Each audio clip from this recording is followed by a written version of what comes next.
पृथ्वी तलावर असा एकही गणित तज्ञ नाहीये जो या प्रश्नाला सोडवण्यासाठी सूत्राचा वापर करेल. प्रश्न बघा काय दिसतो, आपण बघताशनी उडवणार आहोत बरं का हा प्रश्न.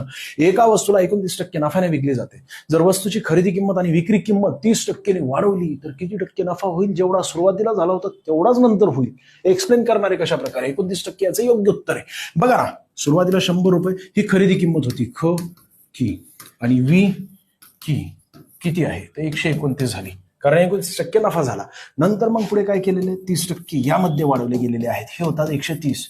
तू काय करतो सोन्या? या ठिकाणी सुद्धा 30% वाढ झालेली तर बेरीज करतो दोघांची. अजिबात बेरीज करायची नसते, या संख्येवर 30%. बरं, ज्यांना कळालेले आहेत ते काय करतात? 129 वर 30% काढायचा प्रयत्न करत असतात. वेळ जाईल तुझा. या ठिकाणी किती येणार मला माहित नाहीये, पण याचे 30% काढायचं म्हटलं त्यासाठी सुद्धा शॉर्ट ट्रिक आहे.